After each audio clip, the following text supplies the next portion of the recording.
musulmonlar qilmaganda yoki unutib qolganda la'natga uchraydigan va payg'ambarimiz Allohga qasam qilib turib bizni ogohlantirgan 4 turlik ish. Qur'oni Karimda bu haqiqatni mundaq bayon qiladi.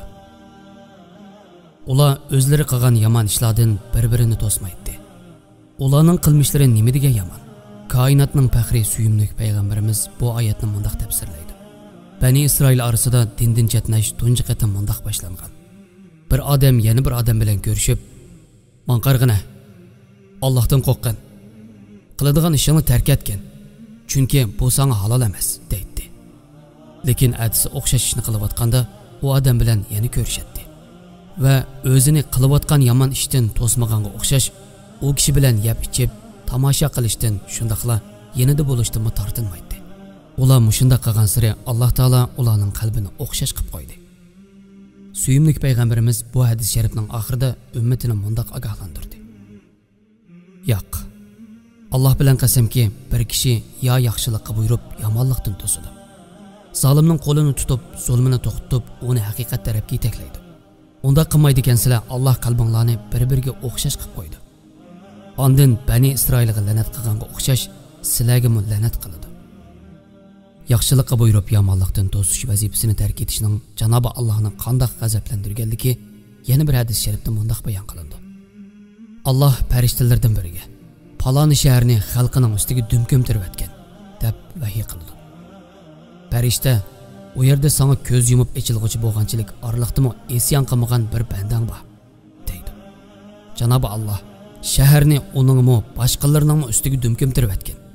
Chunki uning chiroyi boshqalar yomonlik qilayotganda ozroq bo'lsa o'zgarmadi va Alloh uchun ularga qarshi chiqmadi, deydi. Bu ahvolning eng ochiq misoli Ashabus Sabdidir. Bani Isroildan Davud alayhissalom zamonida yashagan bu qavmga shanba kuni beliq tutish cheklandi. Lekin bir qism fosiq kishilar bu cheklamaga xiloflik qilishga boshlaydi va ularning qolganlaridan bularni ogohlantiradigan, bu gunohdan cheklaydigan biri chiqmaydi. Yoki bo'lmasa, bilsimi bilmaski selib tabliğ vazifasini tark etadi. Hatto tex tabliğ qilib cheklagan kishilarga "Nimishqa o'zingizni buncha ufurtisiz" deydi.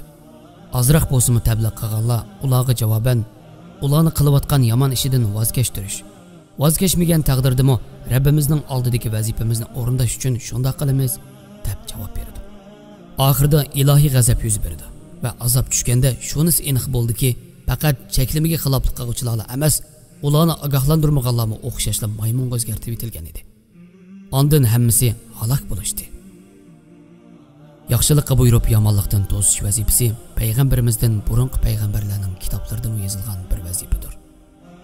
Qur'oni Karimda Janobi Alloh mundaq deydi: "Ular elchiga, ummiy payg'ambarga, ya'ni Muhammad alayhisalomga ergashdi. Ular o'z ilkidagi Tavrat, Injillarda uning sifatining yozilganligini ko'rdi. U ularni yaxshi ish qilishga buyurdi, yomon ish qilishdan to'sadi. Ularga pok narsalarni halol qiladi, nopok narsalarni harom qiladi. Ularning eg'ir yukini yengiltadi, ularni silingan taqoq, ko'yizi kishilardan bo'shtadi. Ya'ni ularga yuklangan eg'ir vazifalarni ep tashlaydi. Uningga iymon etganlar, uni hurmatlaganlar, uningga yordam berganlar, uningga nozil qilingan nur, ya'ni Qur'onga ergashuvchilar baxtga erishuvchilardir.